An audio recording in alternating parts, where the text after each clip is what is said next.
My channel AG world. আজ আমি চলে এসেছি নতুন একটা ব্লগ ভিডিও নিয়ে। আজকের ব্লগটা হলো সরস্বতী পুজো নিয়ে। আর আমাদের পুজোর জোগাড় এখানে হয়ে গেছে। আর পুচকাটাকে দেখো কেমনভাবে কাসর বাজাচ্ছে। এরপরে আমরা সকলে মিলে অঞ্জলি দেব।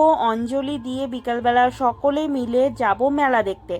আর আমাদের এখানকার পুজো কেমন হয়, মেলা কেমন হয়, সেটা আমি তোমাদের এই ভিডিওতেই দেখাবো। তো বন্ধুরা, ভিডিওটা শেষ পর্যন্ত দেখতে থাকো। বন্ধুরা, আমরা সন্ধ্যাবেলায় বেরিয়ে পড়েছি মেলা দেখতে। আর এই দেখো মেলার গেট, কি লেভেলের ভিড় হয়েছে তোমরা তো দেখতেই পাচ্ছ। তো চলো মাঠ পর্যন্ত যাই, তোমরা দেখতে থাকো জাস্ট ভিড়টা, লাইটিংটা আর কি কি দোকান বসেছে সেগুলো। তো বন্ধুরা, চলে এসেছি মাঠে।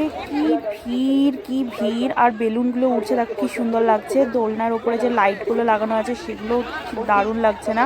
কিন্তু প্রতি বছর এত ভিড় কিন্তু হয় না। এর আগের বারও কিন্তু এত ভিড় হয়নি, এবছর যা ভিড়টা কাটিয়ে চলে এসেছি পুজো মণ্ডপের কাছে। আর এখানকার ডেকোরেশনটা তোমরা দেখতেই পাচ্ছ। স্পঞ্জ দিয়ে এই হাঁসগুলো বানানো হয়েছে, নীল লাইট দিয়ে সাজানো হয়েছে। আর এই দেখো এখানকার প্রতিমাটা কি সুন্দর হয়েছে না?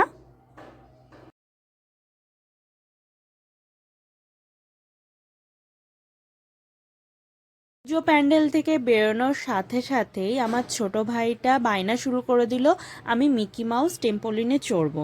প্রতি বছরের মতো এবছরও ও এই টেম্পোলিনে চড়লো, বেশ কিছুক্ষণ লাফালাফি করলো।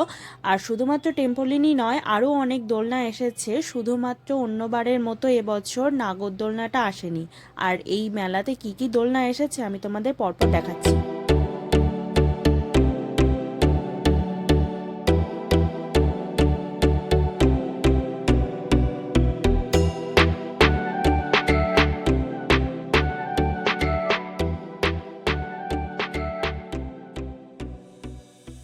কিছুক্ষণ দাঁড়িয়ে সবাই মিলে মথুরা কেক খেয়ে নিলাম।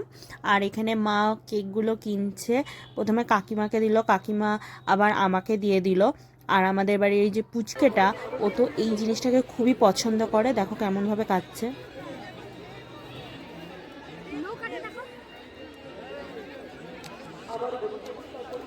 মেলা প্রাঙ্গণ থেকে বেরিয়ে আমরা চলে এসেছি অন্য একটা পুজো মণ্ডপে। আর এখানকার থিম ছিল শ্মশানের দৃশ্য।